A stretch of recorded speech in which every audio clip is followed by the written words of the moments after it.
Mungkin dari sisi pemikiran kali ya. Pemikiran kali ya. Jadi semakin banyak diterpa masalah pekerjaan, itu semakin banyak menyelesaikan masalah.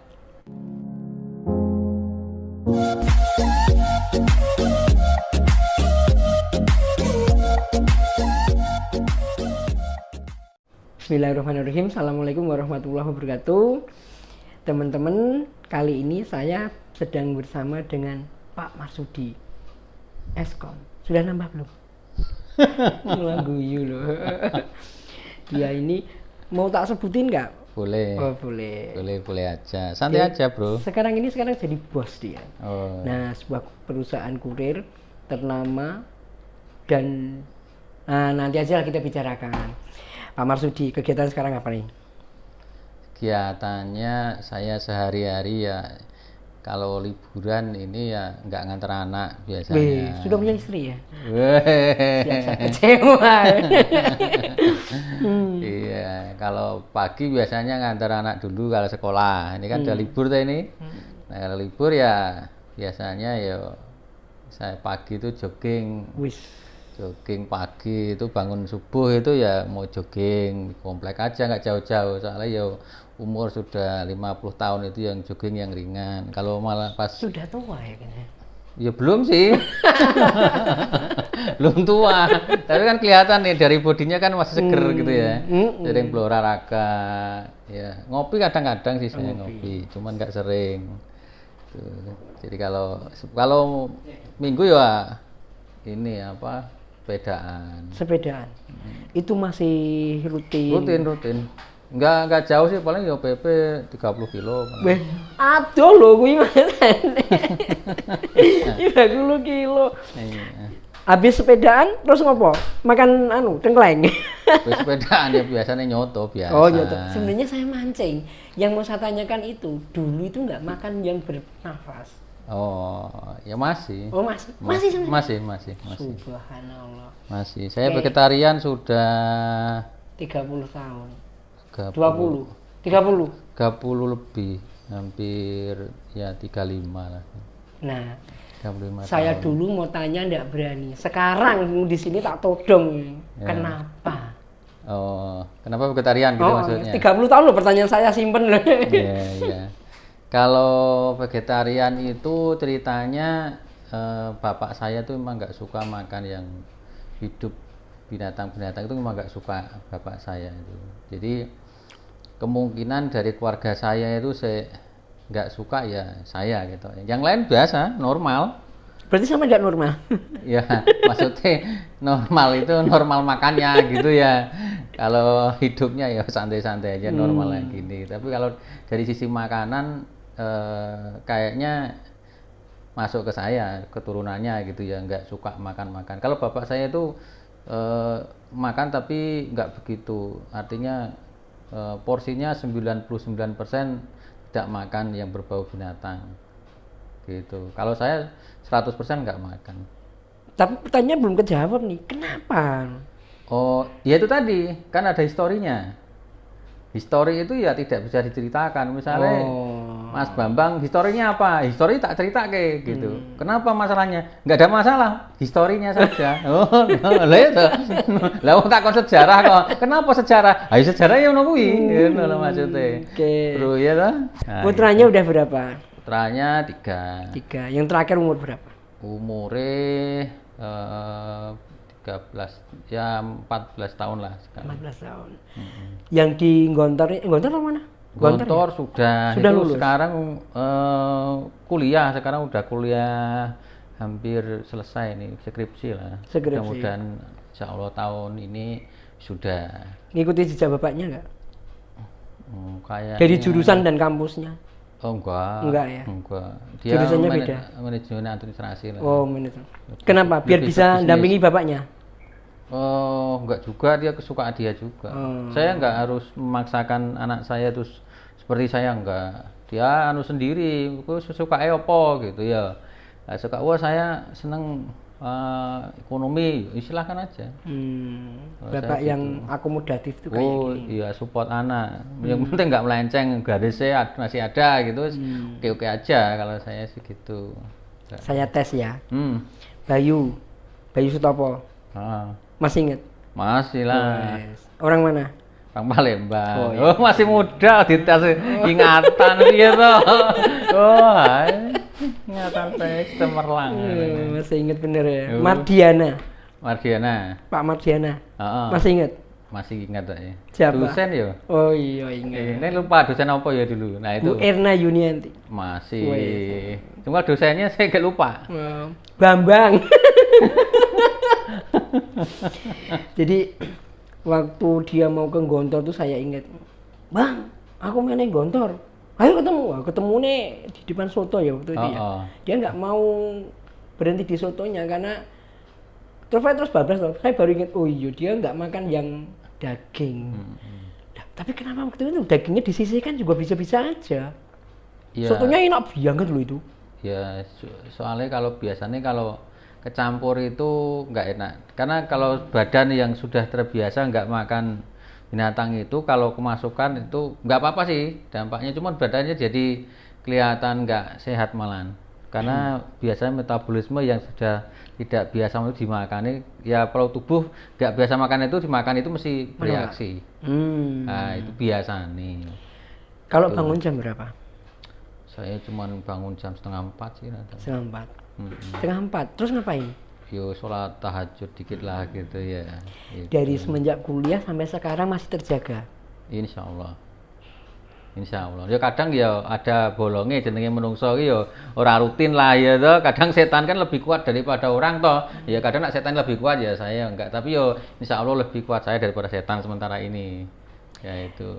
Dulu ketika punya handphone, sak kampus tuh cuma dia yang punya. Kok ingat?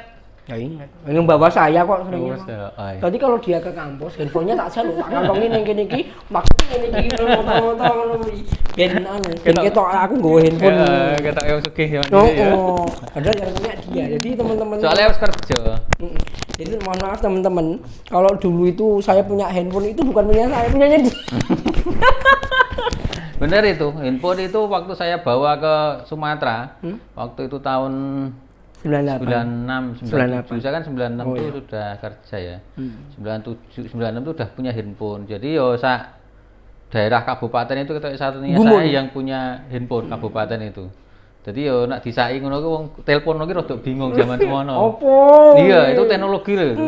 Teknologi yang untungnya saya di kuliah yang pas jurusan saya, jadi teknologi ngerti ya. Jadi yo ndilah yo ono handphone ngono. Ya itu. Jadi waktu itu masih inget nggak? Waktu itu handphonenya apa mereknya? Merek Sony Ericsson ada. Betul. Masih inget. Masih Siemens ada. Siemens pisang itu pernah punya saya. Itu. Dan waktu itu masih branding yang besar itu ya. Kita boleh nyebut merek? Enggak masalah bagi saya sebenarnya. Apa ya? Nanti ya. Pak Marsudi. Iya. Sampai sekarang 30 tahun ini kira-kira yang berubah apa? Maksudnya Signifikan. Yang signifikan. Berubah apa nih? Zamannya apa berubah profiling saya atau pekerjaan atau piye? Mana nih? Yang merubah diri Pak Marsudi secara total. Yang berubah apa? Yang berubah itu mungkin dari sisi pemikiran kali ya. Pemikiran kali ya.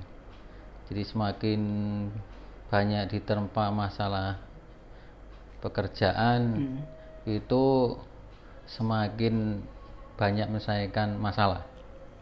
Dicatat ya. Semakin banyak masalah, maka akan makin banyak bisa menyelesaikan masalah. Ini luar biasa, kuat luar biasa. Berarti kalau Anda tidak pernah punya masalah, orang bakal ono solusi. Ya, betul. Betul. Berarti kalau Pak Marsudi kena masalah, itu seneng apa enggak? Ya, seneng karena masalah itu sebenarnya untuk memberikan pengalaman buat kita ya. Jadi kalau kita nggak pernah punya masalah, nggak punya pengalaman untuk menyelesaikan masalah berikutnya. Oke, setuju. Sebenarnya. Jadi kalau Anda mau hebat, mau naik kelas, pasti akan ada masalah. Ya. Dan masalah itu konsep Islam adalah ujian. Ya. Oke, Ya, luar biasa. ya. Makanya putranya di sekolah ke Gontor. Iya. Kenapa di Gontor? Sebenarnya kalau anak saya itu kan pilihan mereka sendiri ya. Oh, anak saya bukan sendiri. penjenengan sing Enggak. mendorong-dorong. Enggak. Jadi kalau mungkin karena ya ada tantenya itu yang sekolah di Gontor sih ya. Jadi mungkin ketertarikan dari family juga ada sih pengaruhnya. Tapi tantenya juga tidak nyuruh ke Gontor sih. Cuman mungkin dari dia sendiri kan, namanya anak sekarang kan bisa broadcast, bisa media sosial, tanya dan sebagainya kan lebih pinter ya. Jadi mungkin cocoknya ya di situ mungkin waktu itu. Ketika sebelum dan sesudah di Gontor, perubahan yang signifikan putranya apa? Dari tingkat pribadinya yang berubah. Ya. Lebih ngerti agama. Ya. Lebih dewasa. Ya. Karena memang anak saya itu backgroundnya sih awalnya negeri sih ya. Apa? Negeri, sekolah negeri. Oh, negeri. Ya negeri, cuma ngaji awal itu ngaji biasa ya. Jadi kalau kan harus ada basic, kalau nggak ada basic nggak bakalan diterima sebenarnya. Harus basic agamanya sih ada gitu ya. Kalau kosongan saya pikir nggak. Nah, basicnya sudah dari TK itu sudah di agama sih anak saya itu. Itu kalau saya sih, kalau prinsipnya kalau anak saya agamanya kuat, otomatis mereka bisa menjaga anak saya gitu ya. Konsepnya itu aja sih sederhana saya, karena kita tidak bisa mengawasi 24 jam sekarang ini anak-anak yang ada di rumah kan, dan media sosial kalau nggak bisa memanfaatkan yang bagus kan, jadi nanti pola pikirnya juga akan berubah sendiri. Nah itu yang kalau saya sih yang kenapa agamanya harus kuat, anak-anak sekarang yang menjaga sebenarnya bukan kita orang tua, tapi sebenarnya yang menjaga itu agamanya sebenarnya. Kalau saya prinsipnya begitu aja. Ya betul begitu, bukan saya. Semuanya begitu. Luar biasa. Dan jadi mereka biar ngerti sendiri, bisa mengatur dirinya sendiri gitu ya. Pak Marsudi asli mana? Saya asli Gunung Kidul. Wow. Iya. Mana kecamatannya? Kecamatan Gedangsari. Oh, Gedangsari. Iya.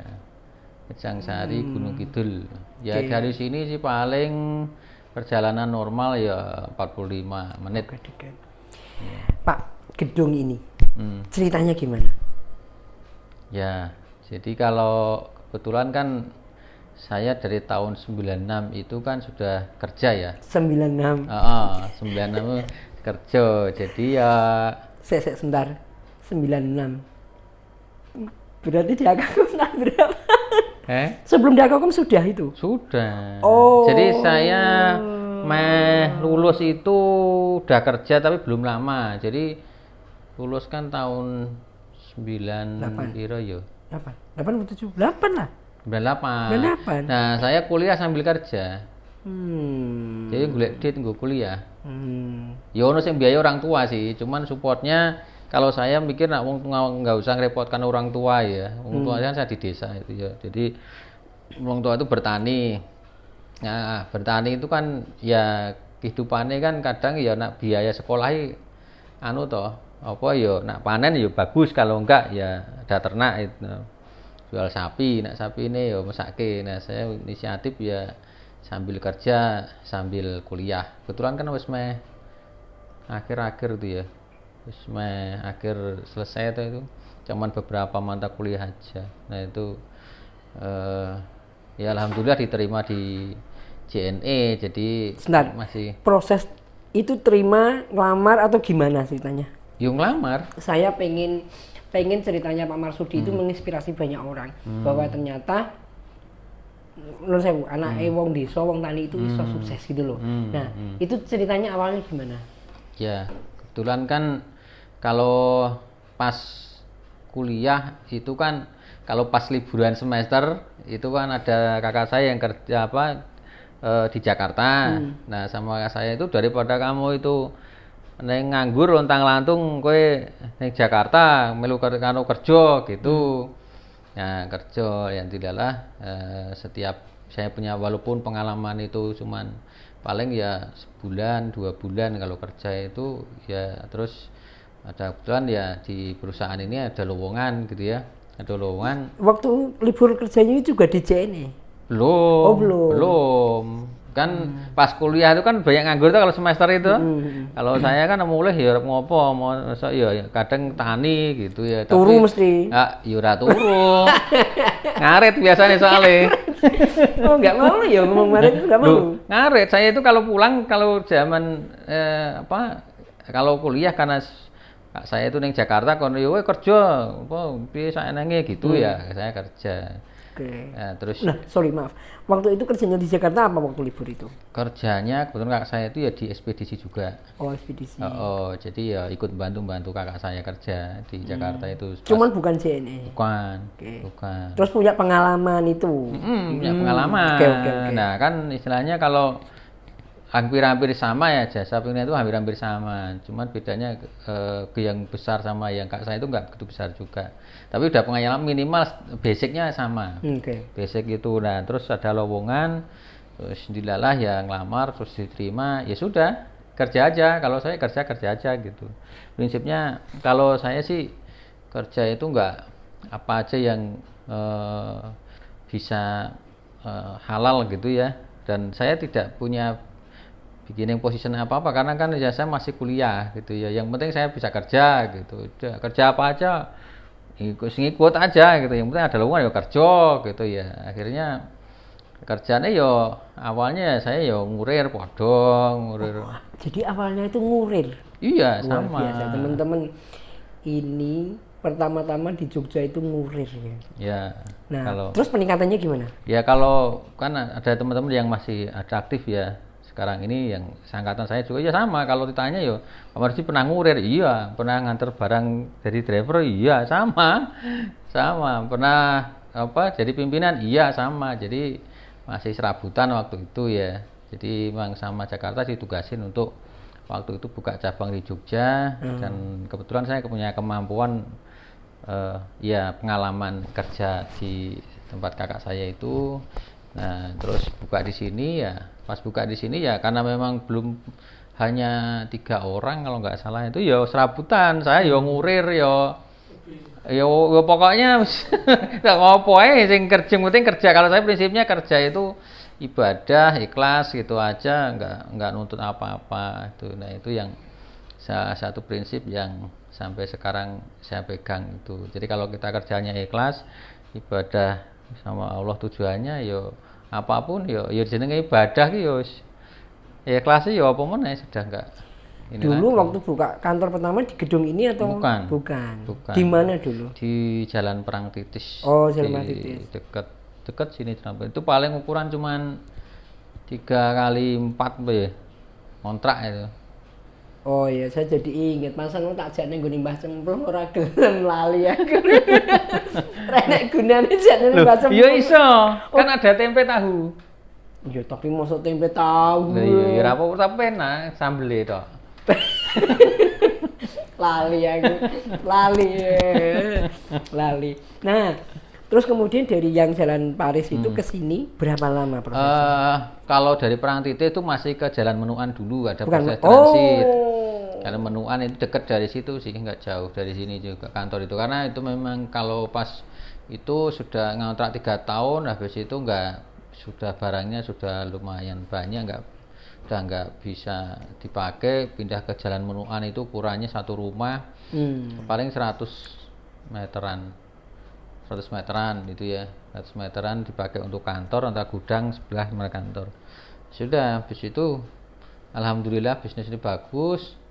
Pindah sini itu bangun gedung dulu awalnya. Ini sini beli rumah dulu. Jadi ini bangun ya? Bangun. Bukan beli? Iya, bangun sama beli tanah dulu. Maksudnya bukan beli gedung enggak, jadi? Enggak. Bangun sendiri. Sendiri. Awalnya saat di sini sebelah ini, kemudian sebelah sini, terus tambah di sini dijual terus beli aja. Sampai kemudian gedung ini jadi, semua Pak Marsudi berperan? Oh iya, karena kan memang harus di bisnis ini kan ditarget. Saya mentarget diri saya sendiri bahwa saya dalam tahun insya Allah tahun ini saya harus punya gedung, karena prinsipnya sebenarnya kalau saya bangun gedung itu awalnya kasihan anak-anak ya, karyawan itu kan kalau yang sempit panas gitu, jadi merasa diri saya kalau saya di AC anak saya yang karyawan itu ning anu ya ora adil mesake gitu ya. Nah, alhamdulillah ya Allah memberikan ijabah terus bisa bangun gedung lah gitu ya. Gedung ini. Itu sih cuman itu aja. Ya. Nah, Pak, ini kan di sini kalau nggak salah, tolong dibenarkan kalau salah. Ini JNE Jogja itu pusatnya di sini. Punya Jogja iya di sini, kantor pusatnya di sini. Gimana panjenengan bisa Nuwun sewu biasa JNE Jogja itu dipusatkan di sini, padahal ini kan kalau dikatakan boleh itu hampir di mepet desa gitu. Ya, jadi kan biasanya kan kalau kita mengelola suatu perusahaan itu punya visi misi bisnis ya. Jadi kenapa harus di sini, itu dulu sini sepi, sepi. Itu maksud saya. Sepi banget. Tapi saya punya feeling bahwa kota Jogja itu akan bergeser suatu saat, karena padatnya di Malioboro sih nggak jauh dari sini ya. Cuman kan kenapa nggak diambil yang di dekat gitu, kota lebih dekat. Ini sih Kodia sama.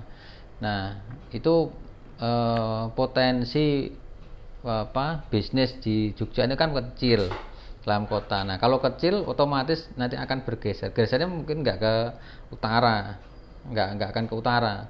Sleman tuh nggak mungkin. Berarti harus ke selatan. Nah kebetulan selatan tuh orang ngapain ke selatan ya. Nah dan harga ke selatan itu wilayah ini masih agak murah, tanahnya agak murah. Tetapi ini akan ramai. Nah alhamdulillah setelah JNE ada di sini itu udah ramai. Karena kan karyawan jadi banyak nih. Jadi karyawan banyak. Saya berpikir kalau di sini didirikan gedung, kemudian di sini sepi, mesti akan ramai. Karena karyawan kan banyak, ratusan orang, otomatis mesti banyak jualan. Ada banyak jualan, orang bikin toko kelontong, ada macam-macam dan sebagainya. Akhirnya ramai. Karena di situ kayak orang itu kan kalau ibarat gula semutnya jadi orang berdagangan banyak gitu loh. Ada gula ada semut, semutnya akan rubung. Nah, kalau kita kasih itu gulanya di sini, semutnya sudah banyak, otomatis kan dia nanti kalau ada gula lagi mesti ke sini. Jadi kalau 100 orang itu kan kalau jajan misalnya ya, jajan itu mesti lingkungan akan hidup. Di mana komunitas itu ada di situ banyak, jualan mesti hidup. Ya. Ini prinsip Sukron. Ya, di mana di situ ada keramaian, pasti di situ bisa untuk jualan. Jualannya apa? Whatever. Betul kan? Iya. Oke. Yeah. Pak, karyawannya ada yang masih kuliah nggak? Ada yang masih kuliah sih. Ada perlakuan khusus? Iya. Kan biasanya kalau kuliah ada yang malam sih biasanya. Oh, kuliahnya malam. Malam biasanya. Kalau siang kan dia mesti kerja. Biasanya ngambil yang malam. Nggak kebanyakan izin pak. Enggak kan sudah ada aturan. Oh gitu. Aturannya ada. Kalau kuliah kan harus malam, siang nggak boleh. Oh. Ya, maka dia ngambil yang biasanya yang malam, kuliah malam itu. Ini karyawan sampai jam berapa kalau kerja? 8 jam aja sih. 8 jam. Maksudnya sampai malam sampai jam berapa? 24 jam. Oh. Tapi kan ada shift. Kan ada shift. Oh. Ada shift jam 8 sampai nanti jam 4. Jam 4 nanti sampai pokoknya dihitungannya 8 jam sampai pagi. Yang di apa istilahnya? Apa yang produknya apa saja yang JNE itu? Oh iya, kalau produk itu JNE ini banyak sekali. Ada yang produk ekspres, ada produk internasional ekspres, ada kargo, ada truk. Jadi lebih ke bisnis solution transport sih kalau JNE ini. Jadi kebutuhan apa sih yang diinginkan oleh orang, semua kalau transportasi tetap ada sih, mau butuh apa aja gitu. Pak Masudi, ada perubahan nggak pada saat pandemi sama sebelum pandemi dan sekarang. Ya, uniknya bisnis ini sebenarnya bertolak belakang. Ini elek banget apa banggai? Enggak. Jadi kalau ini sebenarnya kenapa guyu itu agak lucu. Lucunya saya guyu dulu itu di saat ya ini Allah sudah ngatur sesuatu, itu sudah diatur sama Allah ya. Ya, ini saya bicara realistis yang terjadi di dunia pandemi dan sebelum pandemi dan after pandemi. Jadi sebelum pandemi itu secara bisnis JNE atau mungkin ekspedisi ini tetap trennya grow-nya bagus gitu ya. Nah, awal pandemi itu justru tambah bagus. Wow. Ini yang mau kita denger nih. Kenapa? Sakjane kan ada yang ngobrol iki intine kuwi lho. Itu yang kadang-kadang nikmat manakah yang kamu dustakan kadang-kadang ya. Iya ta. Liyane dungrus kula. Nah, Mak Marsudi keplok-keplok. bukan gembira di atas penderitaan ya enggak. Tetapi itu ada sesuatu hikmah yang ya. Ada sesuatu, Allah berikan sesuatu tuh mesti ada hikmah di balik itu apa gitu ya. Ada yang mungkin saatnya ada yang dirugikan, mungkin ada yang diuntungkan, itu pasti gitu ya. Nah, di saat itu bisnis ekspedisi itu kan kenapa jadi malah bagus, karena memang diperlukan di saat orang tidak berani. Nah, itulah. Jadi kalau prinsipnya di saat orang nggak berani dan ada pemberani, itulah yang namanya kesuksesan. Iki intinya omsetnya naik. Oh ya, lah kan di saat ini di saat orang pandemi mesti wongnya do wedi. Iya. Atau langsung di rumah nggak berani saking wedine metu mungkin ning apane wedi, nek wedine ketularan. Padahal jane malah ra apa-apa. Wong belum banyak kok itu. Iya, tak awal jane malah ra wedi ngurung akeh. Lah itu mindsetnya sudah ke mindset sebenarnya. Ini properti kan? Lah iya. Properti. Mindsetnya. Yang apa yang terjadi waktu itu sebenarnya wanine kepepet janjane. Kepepet apa? Karena tuntutan masyarakat harus nganter barang kan kepepet dadine. Dan diperbolehkan oleh pemerintah jasa pengiriman dan kesehatan itu buka. Beroperasi dan itu harus buka. Lah nek sing ngarep ngirim masker karo hand sanitizer terus sapa sing ngarep obat-obat sing ngirim sapa? Nek ora ana sekurire njuk sapa sing ngarep ngirim kowe? Ya bayangke wong butuh herbal misalnya di daerah sana. Pengen apa jenenge kae? APD. Lah nek dikirim yo piye? Obat nek dikirim yo piye? Ya bayangken gitu. Jadinya gasken iki. Terus wong do pengen online kabeh. Onone mung jasa pengiriman. Arep ngirim dhewe yo di. Ya to ra iso arep ngirim apa. Iya to. Wong arep ngirim dhewe nang tanggane wedi tetepan. Totok-totok wis wedi kok ketularan gitu. Lah nek kaya dhewe kurir ngene iki, totok-totok. Ya kuwi kan padha rezeki. Apa ya? Pasukan berani mati asline. Iya kan? Lah berani menaruhkan diri kita sendiri untuk mati lho misalnya kena. Ya itu kan luar biasa. Maksudnya dari segi kurir-kurir itu luar biasa tenan. Kuwi aku mbayangke aku dadi kurir iki. Aku nek dadi kurir terus piye? Lho iya wong aku ya tetep mlebu soalnya. Lho aku ya tetep mlebu ngawal mereka itu karena perlu support dan mereka itu. Ini pimpinan yang baik itu kayak gitu udah diculke anak buah kon kerja bose nang omah. Ya ora ngono. Enggak ya? Enggak. Lah kan kudu ngawal perlu support mereka. Di saat kurang ketakutan kan harus support. Enggak usah takut. Allah itu Maha Kuasa. Merinding lah. Gitu. Merinding. Allah itu Maha Kuasa. Karena apa? Enggak usah takut, itu sudah diatur kok. Gitu. Artinya sudah diatur itu kita tuh kerjanya ibadah. Ya toh. Kalau orang memberikan sesuatu pada orang lain itu berarti kan kita menolong mereka. Ibadah aja, berarti kan kita nolong walaupun itu ngirim bayar. Tapi nak orang dikirim nak yo bingung. Mbok duit oke, bayangkan. Orang punya banyak uang waktu itu tapi orang wani ngantere barang. Ya gak ada artinya toh. Iya toh, duit akeh, duit akeh. Tapi orang sing dikon ora gelem. Ha coba lodi. Ayo sapa? Piye coba? Ayo piye? Lho wedi mati kok. Gimana? Itu yang menjadi supportnya itu. Pokoknya kalau ya namanya anak-anak kadang ya ada yang keluar, saking wedi dia ada. Tapi prokes waktu itu kurir-kurir tetap ketat. Jelas, kalau tetap itu udah diwanti-wanti, sudah dibekali di sana itu pokoknya masker, pokoknya itu kuat.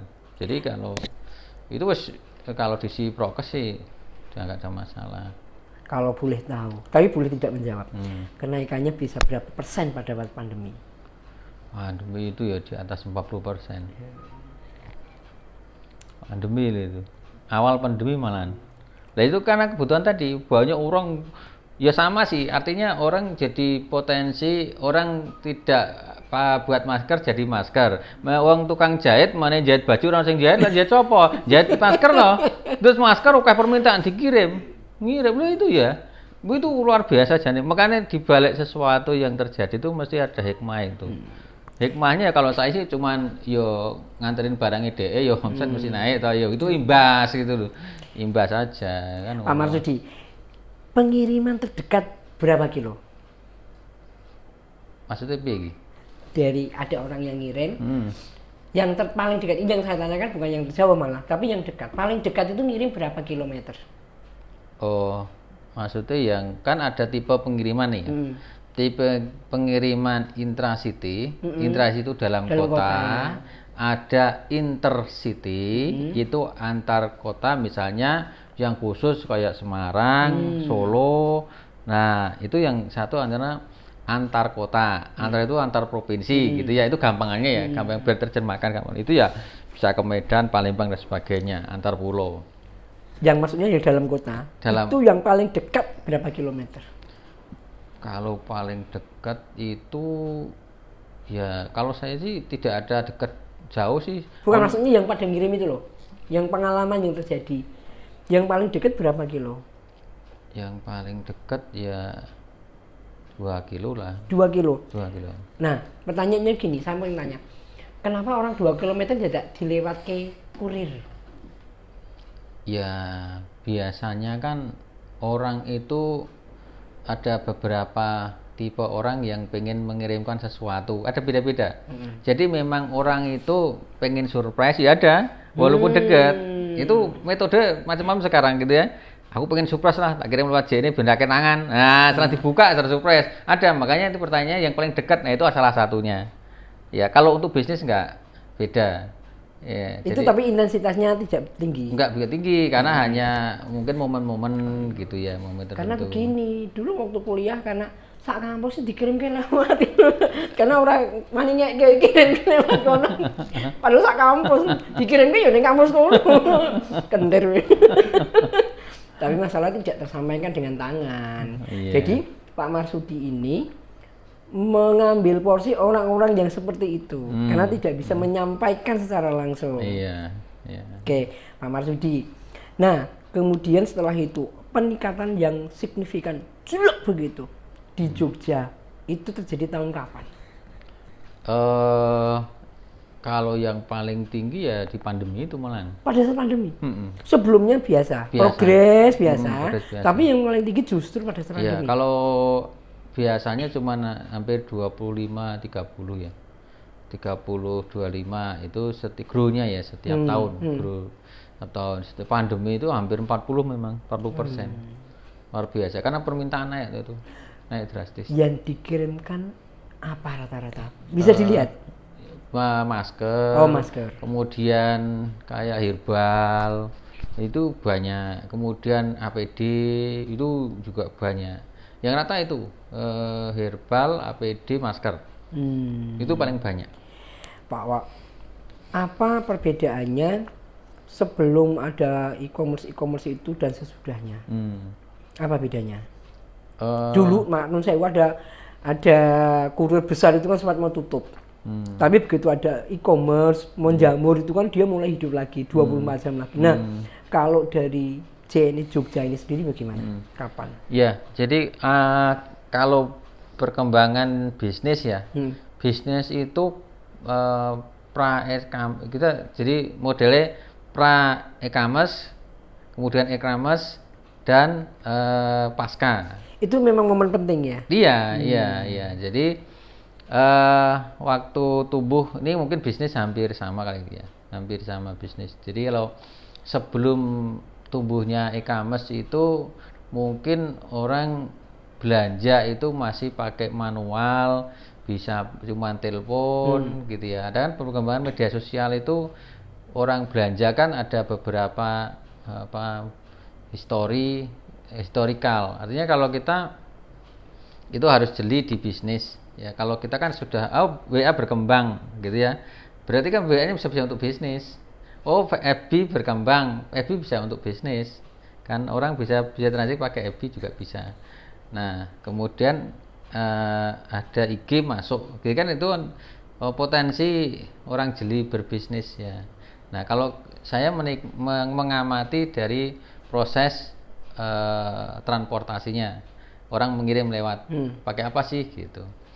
Kita belum bicara masalah marketplace, e-commerce marketplace ya. Makanya itu media yang sebelum itu kan menggunakan itu medianya, media WA, kemudian media Facebook ya, kemudian IG gitu ya. Jadi itu marketing masih sudah digital tapi masih konvensional. Gini maksudnya. Jadi mereka hanya sebagai media, belum untuk tools jualan. Kalau Topet kan sudah bisa transaksi di situ.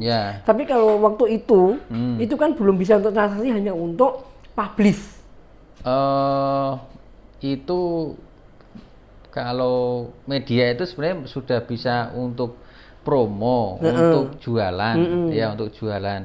Nah, jualan kan ada beberapa waktu itu ada FB dan sebagainya, itu bisa untuk jualan, WA juga bisa untuk jualan. Ya, jadi kita belum bicara marketplace ya. Marketplace itu kan setelah kesini. Nah, itu pun sebenarnya semua media sudah mulai tumbuh bisnisnya.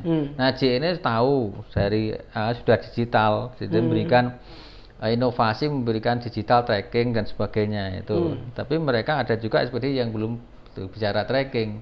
Nah, JNE sudah inovasi, memberikan tracking, walaupun potensi belum tahu ya. Mungkin visionernya bahwa ini kemudahan untuk customer. Dijelaskan Pak, jadi trackingnya itu gimana? Ya, kalau dari awal itu kan trackingnya dari orang ngirim barang sudah bisa ke track. Ya, historinya di mana sih gitu, step-stepnya sampai di mana kah gitu. Trackingnya kan ada sistem di MyJ ini, di download di Play Store ada, nanti kelihatan nomor kirimannya itu sudah sampai di mana, itu lengkap. Nah, itu kan sebenarnya memberikan pelayanan yang baik kepada mereka sebelum adanya marketplace gitu ya. Nah, setelah itu media sosial marketplace berkembang banyak.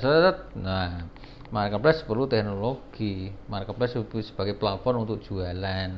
Jualan ke mall ya, ini mall ya marketplace. Ya, atau bisa juga buat website. Nah, kan ada jualan kan tuh namanya ada bisnis brand owner itu ya. Aku duwe brand jualan yang website, yang Instagram, yang TikTok sekarang ini kan. Nah, kalau yang marketplace itu ada beberapa marketplace tadi ya, marketplace ini dan sebagainya. Itu kan ada banyak yang nggak usah aku sebutkan misalnya. Itu untuk jualannya ya di situ. Ya ada, jadi ya kalau teman-teman ya kalau mau jualan ya harus jeli jualannya seperti apa gitu ya. Maksudnya jualan bisa ke marketplace, jualan ke brand ownernya ya pakai WA, pakai Instagram, pakai berbagai macam cara sih kalau mau jualan itu bisa sekarang. Dan itu kan tidak harus buka toko. Ya. Di rumah aja bisa, nak niat Arab jualan. Pak Marsudi, ini kan sekarang mulai banyak yang gempur nih. Kufrin mulai tumbuh di mana-mana. Bagaimana Pak Marsudi mempertahankan brand JNE Jogja agar tetap di hati masyarakat? Ya, kalau brand itu sebenarnya kita kembali ke kualitas layanan saja. Ya kalau masyarakat itu percaya dengan layanan yang mereka sudah, kan ada tipe customer itu, ada tipe organik dan non organik ya.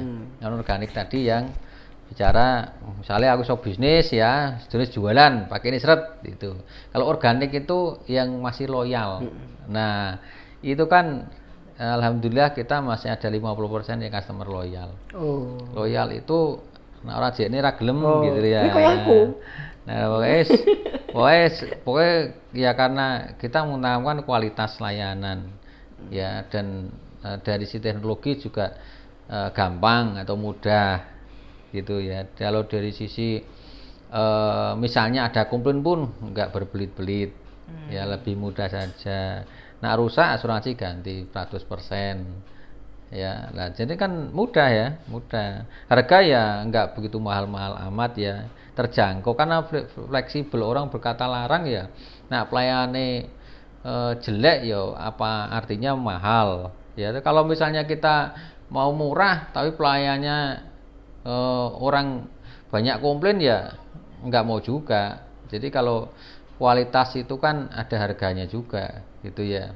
Nah, jadi cost operasionalnya tinggi, lebih bagus, ya pelayanannya ya bagus harusnya, dan itu orang puas itu. Nah, itu yang loyal tadi ya sudah pernah sering merasakan bahwa pelayanan itu nomor satu buat JNE. Jadi itu sebenarnya di bidang apapun pelayan itu prima, harus nomor satu, harus didahulukan, baru produknya. Karena kalau enggak pasti udah melayu ke tempat lain. Iya betul. Saya boleh enggak kita cerita tentang dulu waktu kuliah? Oh boleh. Pada saat skripsi. Oh iya, skripsi ya. Oh iya. Itu angel ya. Oh gue ini masalah ini. Tapi enggak gini. Yeah. Saya mau cerita gini. Ini loh mahasiswa yang dulu pendadarannya 2 kali, tapi saya jadi koyo gini. Boleh toh? Soalnya ora pinter ya nak biasa asline. Maksudnya itu. Ora pinter tapi saiki jadi hebat. Nah, berarti sing ora pinter sapa kuwi? Kalau Prof Sunyanto itu nggih men kan nilainya kan 2,6 ya. Ditompol ngelamar yang di ditolak. Tapi saya jadi profesor, berarti game sing goblok sapa? Oke, boleh cerita itu? Iya, boleh. Luar biasa, dia mau loh. Iya. Nah, kalau waktu itu sebenarnya kita tuh cuman saya tuh punya semangat kegagalan itu tidak seterusnya akan gagal. Ya, jadi mesti ada keberhasilan. Nah, waktu itu memang karena saya sambil kerja kan saya nggak fokus nyambi target kerja dan saya harus kuliah gitu. Kemudian pendadaran gitu ya. Pendadaran waktu saya pendadaran gagal, saya nggak sedih juga karena saya juga merasa kegagalan itu ya memang saya belum fokus ya. Jadi bukannya gagal itu kita sudah matematik gagal, belum tentu juga. Saya juga sudah berusaha semaksimal mungkin untuk pendadaran itu bisa berhasil gitu. Tetapi kalau gagal ya sudah diulangi aja, nggak ada masalah kok. Kalau mau gagal terus stres tuh, yo nggak menyelesaikan masalah, yo diulangi wae gitu kan, sederhana saja. Kalau gagalan yo, alhamdulillah setelah diulangi yo berhasil kan, cuma itu. Dan saya masih ingat betul, saya nunggoni itu teman-teman, nunggoni begitu dia keluar dari rumah, Bang, udah lulus. Tapi enggak apa-apa. Wes lah, aku mau mikir, aku tak demuan sih. Habis itu besok diperbaiki, ya lulus. Iya. Dan satu hal, komputernya perusahaan yang bawa saya gitu. Masih inget ya? Masih inget enggak itu? Kali aku. Orang perusahaannya, komputernya perusahaan itu Pentium 4. Saya pakai monitor gede. Masih komputer gede. Enggak aku. Bang, lu sono wes. Sampai akhirnya skripsi saya yang guna gitu. Karena aku udah komputer yang HP meneh. Itu memang masa sedih aja nih ya. Masa sedih aja. Nah, ingat itu saya sedih juga itu. Yo berapa ya apa ya, jadi kalau saya sih intinya pertolongan Allah aja sih kalau saya itu kembali ke saya itu aja. Jadi karena dan semangat yang penting. Jadi kalau buat teman-teman yang gagal untuk apapun, maksudnya nggak harus entrepreneur ya, kerja di kantor dan sebagainya, itu yang penting kegagalan itu jangan menjadikan trauma ya, tapi kegagalan itu menjadi pembelajaran aja. Oh berarti kalau gagal berarti saya kurang ini, oh gagal ini berarti saya kurang ini, gitu terus. Jadi jangan berhenti baca buku. Kalau saya biasanya kalau dulu sebelum ada banyak YouTube dan sebagainya itu sering baca buku sih ya. Jadi kalau kendala mungkin kerja nggak bagus, saya cari di toko buku biasanya apa sih strateginya gitu. Kalau nggak ikut seminar biasanya kalau saya itu sukanya, wah ini mentok nih, saya nggak punya ide ikut seminar yang sebenarnya sing pasti apa gitu, nanti ada punya sesuatu inspirasi kalau di situ. Kalau nggak beli buku saya kira cocok apa, baca buku saya sering buku. Nah itu wah ya berarti ada inspirasinya, ya sudah inspirasi, kemudian digadok ke pekerjaan, kemudian digadok ke agama, oh cocok lakukan, udah itu aja. Tapi belum baca buku saya. Oh iya. Jadi nanti saya tak wacane ini. Jadi nanti saya akan kirimkan khusus untuk Pak Marsudi lewat JNE. Oh iya siap. Pak Marsudi dulu kan pernah akhirnya ditugaskan juga di Solo. Tahun berapa ya waktu itu ya? Tahun 2007 apa ya? Iya, 26 27. Enggak lama kan? Memang sebenarnya enggak lama. Enggak lama. Ingat enggak tahun itu? Itu cuman proyek apa ya? Oh, proyek kita dulu itu. Tapi project. Yang di Solo ternyata yang mimpin sekarang juga dari JNE Jogja. Dari JNE. Oh, iya dari JNE Jogja. Oke. Ya. Tapi sekarang sudah ganti sih. Oh, sudah ganti. Sudah ganti yang naik jabatan yang dulu. Sekarang udah digantiin ya staf dari Solo juga. Oh, staf dari Solo. Oke.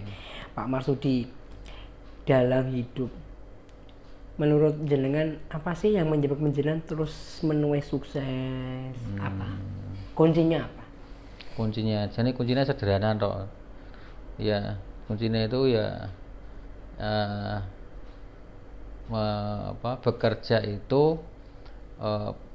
bekerja itu kalau moto saya itu bekerja ikhlas aja sih. Sesuatu yang dikerjakan itu apapun yang terjadi harus disyukuri. Gitu. Kalau dan jangan lupa kalau yang beragama Muslim ya jangan lupakan ya sholat malam, yaitu kalau saya sih begitu ya, sholat malam, kemudian ngaji walaupun sebentar.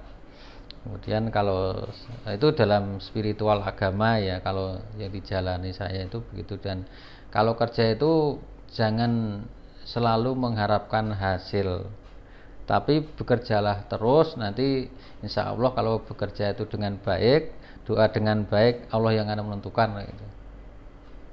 Tapi jangan hasil dulu. Kalau di perusahaan target itu ada, target itu hanya untuk memotivasi kita bikin strategi nih. Target itu, jadi mau target ya, target kita punya perusahaan, oh targetmu sebulan 100 miliar gitu ya misalnya, itu sebenarnya hanya untuk ngunci bekerja secara duniawi. Jadi duniawi itu, kalau 100 miliar berarti kita plan manajemennya apa gitu ya. Itu kan plan manajemen dunia. Pisan. Nah, dari spiritualnya plannya apa? Nak 100 miliar kan yo gede. Berarti doanya ya kudu doa sing rada rekoso gitu. Maksudnya dari sisi kita yo aja malas-malasan, wong arek golek sing gede kok malas-malesan. Ya toh ya harus diimbangi, dungane ya rada akeh gitu. Salate dimempengke kan gitu ya. Nah, kalau dari sisi duniawi kan plannya ya harus kuat. Plan apa yang kira-kira bisa mencapai 100 miliar misalnya. Ya memang dikuati strateginya dalam dunianya. Jadi imbang. Dari sisi doanya ya kuat. Ini saya ajarkan kepada teman-teman kita yang di sini. Nah, kowe harap nggawe sesuatu sing kamu di luar kemampuan kamu, misalnya ya kamu harus upgrade nih spiritual, ya mau negur 5 waktu tok ya ditambahi salate bengi, ya kudu di upgrade lah. Nek mung 5 waktu tok ya tujuannya melebihi ekspektasi ya ora iso mlebu Iya toh? Iya. Bro, iya ra? Iya. Lah iya kan, mosok takon rasa takon sing ngerti janjane Iki kan gur Gojek ngetes. Gur ngetes. Kayak lo duduk kayak lo. Gur ngetes. Sekali lo. Bukan ngetes. Iya. Kan kita tahu, tapi kan sing kae ora ngerti. Oh, iya, ora ngerti. Kan perlu diberitahu. Iya, Ini iya. kan tujuannya untuk inspirasi Oh, ben iya, orang-orang iya. teman-teman kita, saudara kita. Iya, iya. Ini loh, wong sukses tapi ana wong desa, tapi bisa kayak gini nah. Iya. Kunci suksesnya apa nak sing ngomong sing Oh, sing iya, ngalami iya, dhewe. iya, Kan iya. mantep gitu Iya, loh. iya. Beto kan gur ceritane wong ya. Iya, gambleh tok. Gambleh. Oke. Gitu Nah, ya. Iya. Pak Marsudi, tempat favorit di mana? Apa iki? Tempat favorit, whatever. Favorit ki biasanya aku nak ngepit terus golek makanan nih. Tempat favorit ya kuwi tok ya. Lah yo di mana? Aduh.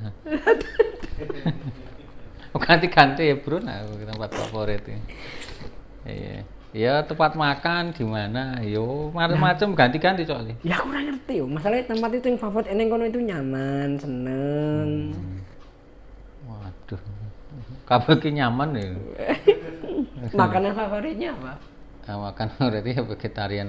Oh, kalau saya sih makan favorit sementara ini Sementara ini.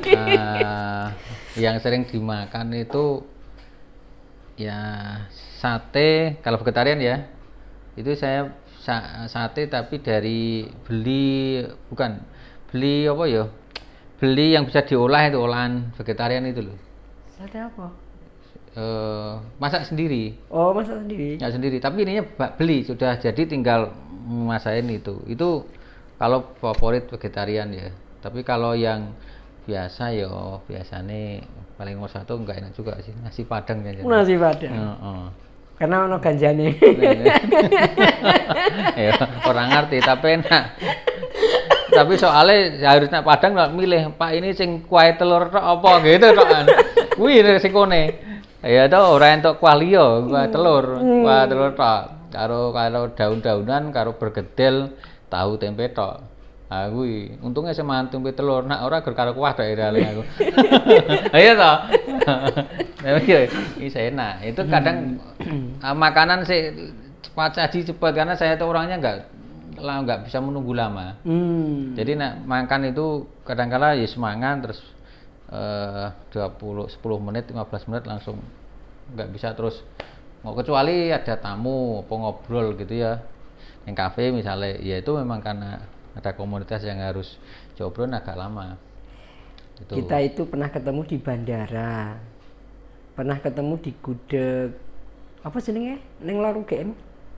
Itu Ahmad. juga. Oh, Pak Ahmad, gudeg Ahmad. Aku isih cerdas, isih kelingan dulu. Arep usia gitu bisa kelingan. Tapi ketemunya kita kan nggak cerdas, orang ngerti toh. Nggak ngerti sih. Atas izin Allah berarti kan. Orang ngerti. Dipertemukan, karena kita udah lama nggak ketemu, dipertemukan di tempat-tempat atau di yang mungkin insidental gitu kan. Oke. Ya ya. Terus Pak, apa istilahnya ya? Apa yang masih dipingini? Obsesinya apa yang masih belum tersampai? Obsesi saya. Obsesi untuk mengembangkan pondok pesantren belum selesai. Kalau aku. Ya ora apa-apa. Itu masih saya bikin masjid kan, ada pondok tahfiz ya, itu sebenarnya lahannya masih kurang sih itu. Karena masih di masjid mereka sakit juga. Nah itu insya Allah kalau nanti saya rezeki ini ya dikembangkan gitu. Itu sih kalau yang penting sih kalau saya itu sih utamanya. Kenapa kok yang dipingini itu? Ya itu nggak tahu juga, tapi inspirasinya ke situ, inspirasinya. Kalau saya inspirasinya ke situ karena mereka juga masih kepikiran masih di masjid sekarang ininya belajarnya, ngapalnya itu. Ini dari sisi pribadi ya. Kalau perusahaan ya gede lah, banyak yang dipikirkan. Tapi kalau di sisi kita bicara sisi pribadi saya, masih ada PR saya yang belum saya selesaikan. Kalau dari sisi perusahaan, bagaimana agar menjaga agar perusahaan tetap orang non sewu kalau misalnya dhisik tuku pit motor ki yo merek kuwi, nek tuku ini men kuwi. Nah, biar kurang JNE itu gimana? Iya. Banyak yang dilakukan sih JNE ini. Termasuk ini ya, humasnya nyari konten gitu ya? Ya, konten. Ya, kita harus upgrade beberapa potensi yang bisa menaikkan traffic atau branding yang masih bisa orang tidak ketinggalan dengan JNE. Yang pertama tadi biasanya kita kan menggandeng beberapa teman-teman komunitas ya, UMKM sebenarnya itu kan sebenarnya kan untuk mereka itu kan membantu mengupgrade bisnisnya dia yang offline menjadi online. Nah, itu difasilitasi oleh JNE biasanya. Wow, aku mau gelem kuwi. Iya, biasanya. Jadi ya kayak kita support deh. Nah, itu. Kita support. Jadi, nah ini kan kita punya program itu juga. Jadi, misalnya saya ditimbali ke dinas UMKM, saya suruh ngasih pengarahan, itu kita lakukan juga. Saya ditimbali. Nah, kalau di Jogja ini lagi pendekatan juga teman-teman UMKM kita upgrade ke digitalisasi. Nah, jadi kalau mau gerak nanti sama kita boleh. Jadi, apa yang mau ya? Wah, itu. Berarti pilihmu apa mau telepon aku? Piye? Walaupun aku terlambat yo.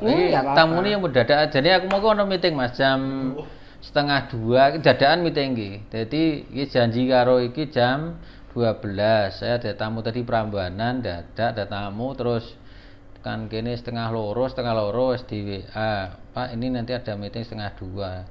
Gek kepiye? Ya ora, aku sing ngomong, wah saya masih ada tamu. Tamune ganti ini soalnya. Ning ra dosa. Ya ana tamu tenan. Iya toh? Lek tamu offline kalau tamu online.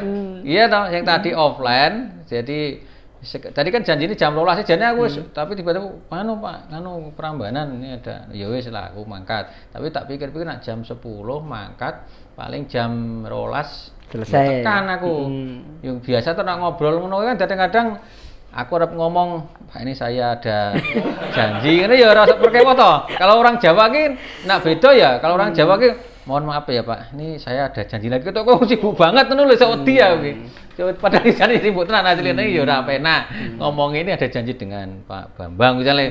Bambang kok luwih apik mana itu kan ada rapi nah ya bisa dibandingin toh masih wani nolak gitu jadi karena ini kawan lama teman lama yo tak prioritas Mas ya soalnya yo wis ya tadi ya ada histori yang tidak pernah terlupakan dulu ya toh ya masa skripsi ora lulus mau ya baru mau gitu Mbak Wira tong itu historinya itu nggak pernah terlupakan Jani 2 kali pendadaran nggak lulus 1 kali nggak lulus 2 kali sukses itu bener tapi kok judul ini mahasiswa ini nggak lulus tapi sekarang jadi big boss ngono judulnya itu kok isin banget orang lulus sih Jani loh tapi ada saya yang masih lulus yuk pendadaran iya maksudnya gini oh iya sidang ora lulus aku lulus loh kemarin saya bikin judul gini setelah dapat SP3 mahasiswa ini sekarang jadi punya restoran besar gitu. No, iya. Orang kan akan jadi seneng lihat apa tuh Cak Jani gitu loh. Sehingga ceritanya itu menginspirasi. Oh, Jawa gagal. Intinya kan cuma itu sebenarnya. Ini berapa ini? Ini nak memang pendadaran ki nak wis pertama kali gagal ki rodok ngedrop. Nah, kalau yang lain mungkin ya itu saya juga kadang waktu itu rodok drop sithik. Ya ora kan drop sithik. Aku wis wong kan enggak begitu misalnya ada masalah lagi ora tahu tak pikir banget. Saya itu orangnya begitu pikirannya. Ya biasa saja, nanti diperbaiki selesai. Jadi tenang gitu loh. Mbok ono gempa aku tenang kowe. Dongo apa lho? Saking tenange. Saking tenange mudun. Apa gempa wis rasa wedi ya. Jadi hatine ya wedi. Kan enggak mungkin seorang pemimpin itu ngompor-ngompor anak buah dadi wedi. Wah, panik kan. Oh, ning bisa mengendalikan. Ora apa-apa santai wae. Jane yo rada wedi asline. Ini kan bisa mengendalikan. Nah, kayak aku pendadaran itu wis diuji ya. Rasa wedi gitu. Rasa wedi. Jane aku yo ora pati siap banget. Lah yo orang tau pendadaran yo ora siap ya. Lah waktu itu wah gagal yo ora apa-apa ibaratnya. Aku santai aja. Nah, itu kan jadi yo gagal tenan asline gagal karena ya. Tapi enggak apa-apa. Itu adalah titik balik di mana penjenengan mungkin sekarang bisa seperti ini bisa jadi karena gagal itu ya. Ya, mungkin ya, orang gagal waktu itu bisa jadi, mungkin Iya. sekarang nggak seperti itu, atau mungkin hari ini kita nggak ketemu, bisa jadi. Iya. Subhanallah kan. Mm-mm. Oke, terakhir. Aku mau takon apa ya? Gini. Harapannya apa? Apa nopo ki? Harapan nopo ke depan, sih? ke depan. Sopo? Seorang Marsudi. Oh, terlalu tinggi. Ini biasa jeneng bae. Lah kok ya biasa ya wis ya. Biasa aku ora tau keren-kerenan lo ya ngobrol biasa. Slow but sure. Opo wi? Ora terjemahan. Lah slow tercapai pomon naik kenceng justru kenceng malah tercapai nek slow malah tercapai lho iki keren. Itu motone wong Jawa iku ngono. Ya ta. Pelan-pelan lan. Oh. Iya. Nak cepet-cepet ora kena-kena kaya rezeki tuh dua ora kena. Ya tapi ora doyak we teko sokan. Gini, saya mau tanya gini, Pak Marsudi, termasuk yang tadi pemberdayaan UMKM tadi. Itu kan kita udah sepakat, kita mau siap. Nah, yang kedua, ada beberapa teman UMKM tuh punya produk dan payune gitu. Tapi kemudian kalau untuk menuju ke JNE itu mesti kan perlu waktu. Kemudian ternyata JNE untuk mengirimnya itu juga ada jam-jamnya. Nah, solusinya apa? Maksudnya jam apa kuwi? Dari sini kan untuk ngirimnya ke ekspedisi selanjutnya misalnya pesawat apa kan tidak simultan terus, tapi kan mesti ada jam-jamnya. Padahal dari pihak produsen misalnya katakanlah batik misalnya atau herbal lah, itu kan payune kan sporadis kapan wae gitu loh. Nah, kalau ini harus ngepas ke jam itu untuk menuju ke sini, oke ini payu meneh. Solusinya apa kayak gitu? Kalau modelnya kita itu kan kalau harian orang mau ngirim kan ada kalau di JNE itu ada namanya cut off time ya. Cut off time itu barang yang dikirim itu ada jam. Itu maksudnya bukan jam-jaman, cuman iki sing kirim sebelum jam 2 siang itu kudu sesuk teko sesuk. Nah, itu kalau jam 2 siang tujuan Jakarta misalnya, karena kaitannya dengan pesawat misalnya. Kalau yang luar, kalau sekarang kan kita kalau pesawat kan volumenya nggak begitu banyak, kayak pakai truk sendiri, jadi lebih fleksibel sampai jam 2 malam gitu ya kalau di Jogja. Nah itu kan kalau daerah Solo dan sebagainya berbeda-beda jamnya. Nah kalau misalnya ke Sumatera, Kalimantan, Sulawesi, kenapa lama? Karena pesawatnya itu kan berbeda-beda. Misalnya kita kan kalau yang direct itu kan sekarang agak susah ya, direct pesawat yang langsung ke Sumatera, Medan, dulu kan agak banyak sebelum pandemi itu. Setelah pandemi itu kan banyak dikurangi tuh pesawat-pesawat itu. Nah, akhirnya itu harus transit Jakarta dulu yang banyak pesawat direct. Nah, kalau pesawat direct berarti kan kita COT-nya tadi itu kalau mau keluar Jawa 2 hari itu harus jam 2. Karena pengirimannya itu kalau jam 2 jam 2 dari sini pakai truk besok pagi, ataupun kalau dari pesawat itu kan besok baru diberangkatkan ke destinasinya besok pagi, sampai di sana juga hari yang sama. Nah, hari yang sama itu baru diantar, bisa 1 sampai 2 hari, misalnya ke Palembang, ke Medan, ke Balikpapan dan sebagainya. Itu karena jamnya ini kita menyesuaikan jam yang ada di rute penerbangan. Itu sebenarnya kenapa harus ada COT tadi jam 2, jam misalnya ada jam 10 malam, dan ini ngikuti rute penerbangan sebenarnya. Kalau seandainya yang teman-teman itu UMKM itu dia ini menyediakan nggak gudang gitu? Oh, nggak ada masalah, bisa. Kita nggak kan ada gudang fulfillment. Fulfillment itu bagi UMKM yang tidak bisa teknologi, itu kita bisa sediakan sistemnya, stok barangnya nanti kalau laku 10 masih berapa, itu ada dashboard. Dashboard itu ada secara program gitu ya.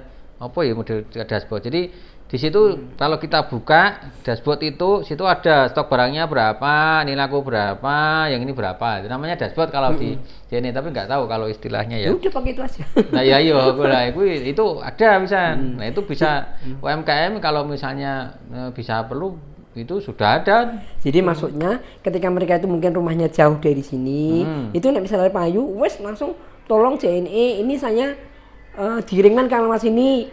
Pengirimnya sudah ditulis, sudah di packing, jadi tinggal kirim aja gitu ya. Luar biasa, itu closingnya luar biasa, service luar biasa dari JNE teman-teman. Semoga bermanfaat. Ada yang mau disampaikan lagi nggak? Ya, bagi teman-teman tadi yang ngobrolnya kita sudah lumayan agak lama ya. Pesan saya pokoknya prinsipnya adalah kerja keras, jangan putus asa, terus bersemangat, dan jangan lupa doa pada Yang Kuasa Allah SWT. Mungkin itu dari saya. Semoga bermanfaat. Assalamualaikum warahmatullahi wabarakatuh. Waalaikumsalam warahmatullahi wabarakatuh.